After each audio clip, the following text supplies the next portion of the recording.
Jesus tinha a convicção de que suas ordens dariam sentido à vida dos seus discípulos.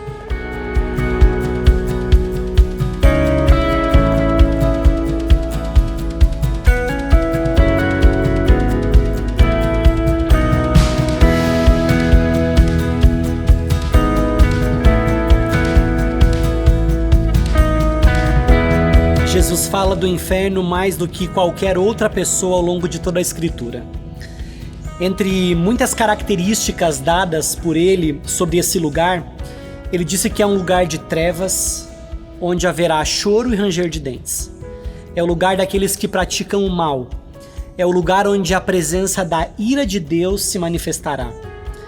Talvez a descrição mais terrível sobre o inferno é quando nós o comparamos com a vida eterna no céu.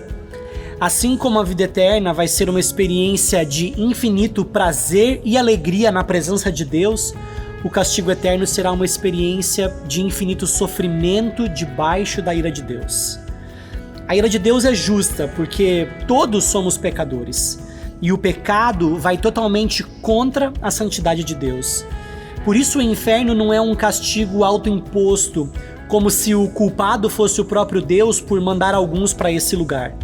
O inferno é a punição da ira de Deus, a consequência aos nossos pecados que são dirigidos contra o próprio Deus.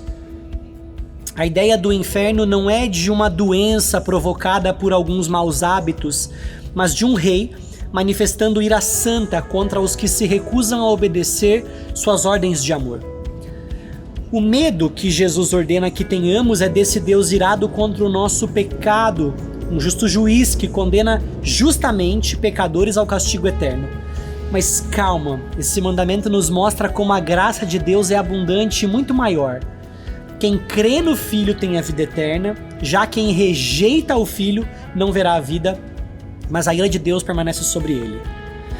Para aqueles que creem no Senhor Jesus, no seu sacrifício que nos redimiu e apartou de nós a ira de Deus, não é preciso ter medo do inferno.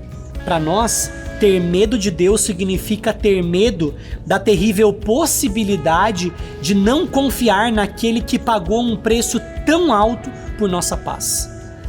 Pelo sacrifício de Jesus, nós temos paz com Deus. Agora, não só não temos medo do inferno e do castigo eterno, como também não devemos ter medo das aflições que nos esperam neste mundo. Não se vendem 2 pardais por uma moedinha? Contudo, nenhum deles cai no chão sem o consentimento do Pai de vocês. Até os cabelos da cabeça de vocês estão todos contados, portanto não tenham medo, vocês valem muito mais do que os pardais. O medo do castigo eterno é a falta de fé em Jesus e no sacrifício dele. Quando nós cremos em Jesus, nos tornamos filhos de Deus, e como filhos de Deus, nós temos um Pai que cuida de nós. E esse Pai perfeito diz que nós não precisamos ter medo de absolutamente nada, porque Ele nos conhece e cuida de nós. Esse mandamento nos leva a pensar e a relembrar como o nosso pecado é terrivelmente grave, porque é algo dirigido contra o próprio Senhor Jesus, mas esse mandamento também nos desperta a necessidade que temos de ajuda e nos aponta para o Redentor das nossas almas, Jesus. A obra de Jesus apartou de nós a ira de Deus e nos trouxe a esperança de que por meio do seu sangue temos a oportunidade de uma vida eterna na presença graciosa e maravilhosa do Senhor. No fim, baseado nisso, não precisamos ter medo. Esse é o sentido.